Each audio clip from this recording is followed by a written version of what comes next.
साथियों, महंगाई सुरसा की तरह मुंह फाड़े खड़ी है और सरकार 2% का डीआर दे रही है। क्या यह उचित है? एर्थ पे कमीशन अभी धीमी गति से कछुआ चाल से चल रहा है। इसमें क्या प्रोग्रेस है? एक बड़ा सवाल। डीए और डीआर में अंतर क्या है? आज इस पे पूरी विश्लेषण करेंगे। नमस्कार, जय हिंद, जय भारत।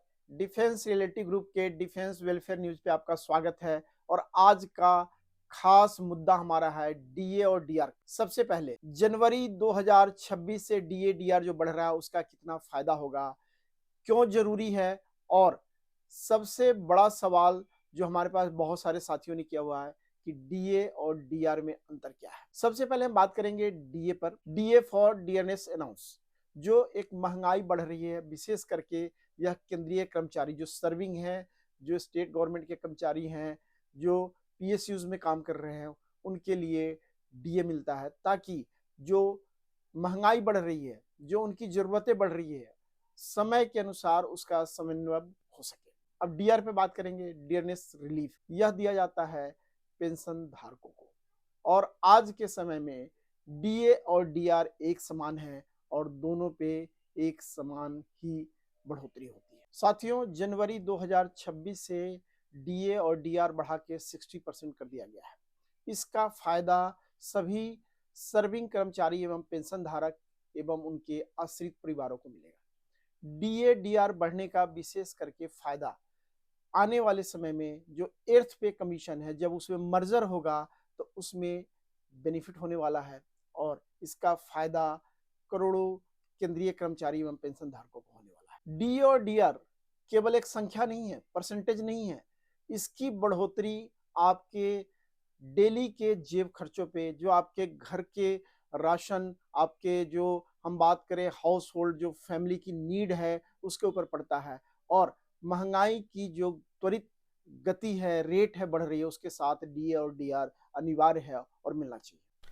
अब हम चलते हैं लेटेस्ट न्यूज के ऊपर। सरकार ने 2% डीए और डीआर में इजाफा किया है, जिससे करेंट 58% से बढ़ के डीए और डीआर 60% हो गया। अब एग्जाम्पल में हम बात करेंगे।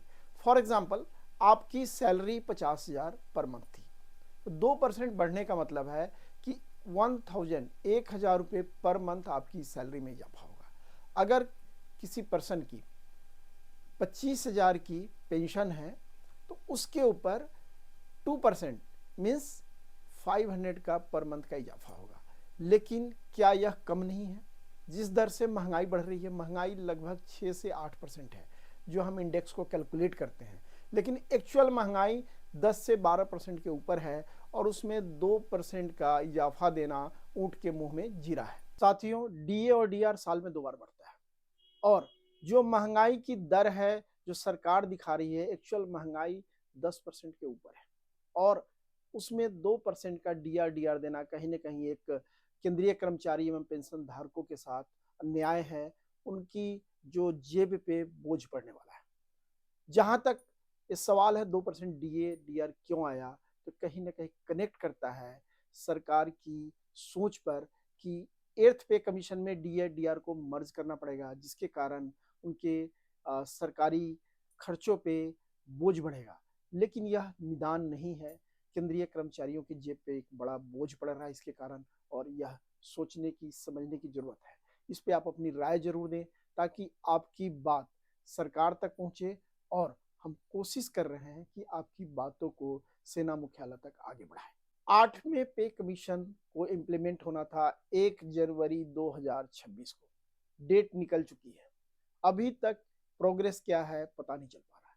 बहुत स्लो गति से पे कमीशन की स्पीड चल रही है, रिकमेंडेशन की स्पीड चल रही है।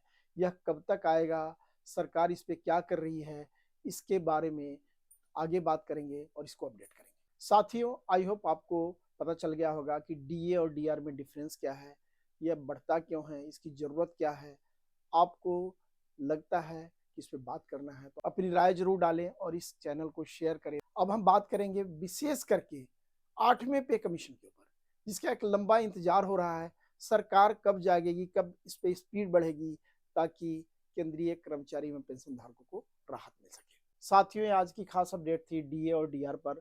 2% बढ़ने से कितना फायदा होगा, नुकसान होगा, पे कमीशन कब आएगा, आपको आज का अपडेट कैसा लगा, इसके ऊपर अपनी राय जरूर दें, इसको ज्यादा से ज्यादा शेयर करें। एक बार पुनः साथ जुड़ने के लिए धन्यवाद और आभार। जय हिंद, जय भारत।